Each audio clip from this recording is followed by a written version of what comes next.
Hey yes viewers, welcome to our second video about anti-VM techniques. Today we'll have a look at the CPUID assembly instruction. Let's get into it.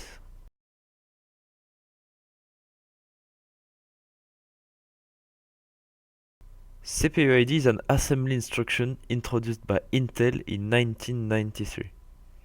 The Intel manual contains detailed information about this instruction.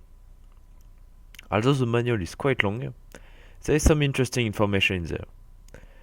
Nowadays, processors from companies other than Intel also use this instruction, such as AMD. As stated in the manual, to retrieve information about the CPU, a source operand value is placed in the EAX register to set the type of information to be returned.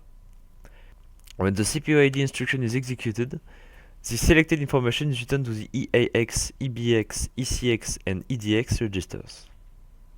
Therefore, the EAX register determines which type of information is returned. We call that a leaf.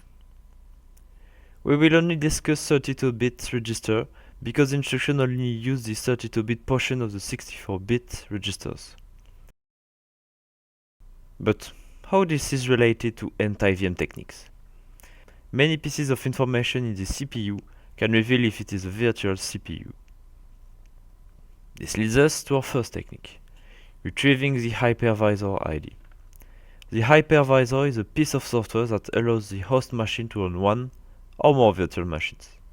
It is used by virtual machine managers such as VirtualBox or QEMU to emulate an operating system. Each virtual machine manager has a unique ID, a string representing the brand of the hypervisor. For instance, the hypervisor for VirtualBox will have the ID vbox vbox vbox, while QEMU will have TCG TCG TCG TCG. To access this information, we use the CPUID instruction with the leaf value 0x40000000. On bare metal, the hypervisor ID strings will be empty, because no hypervisor is used to run the OS. However, in a virtual machine, the hypervisor ID string will be stored across the EBX, ECX, and EDX registers.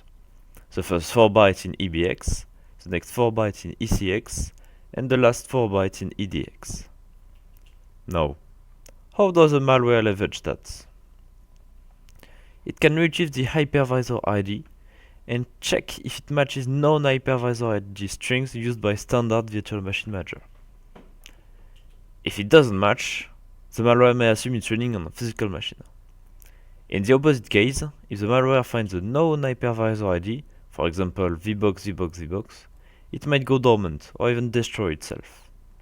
So, how can this be coded? In assembly, the code looks like this. But for those who can't read the assembly, don't worry. You can also write it using an intrinsic function in C, which is natively available on Windows and can be built quite easily on Linux. That's not all.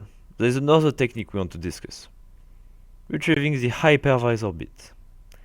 If our CPU can retrieve information about the hypervisor, it means there is a way to verify that we are using one.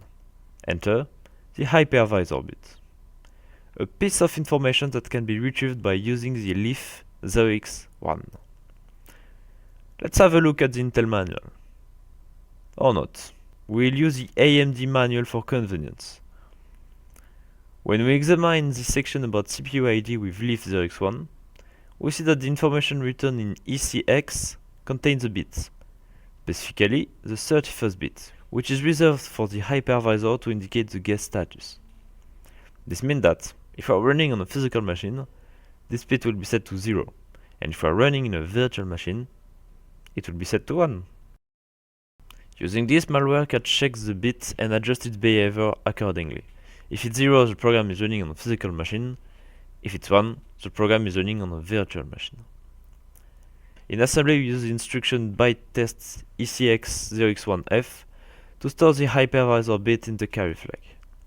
Then jump accordingly based on the result to determine how the program should behave. In C, we again use an intrinsic function just like before but with different arguments. That's all for today. Thank you for listening, and I hope you keep following us in this journey.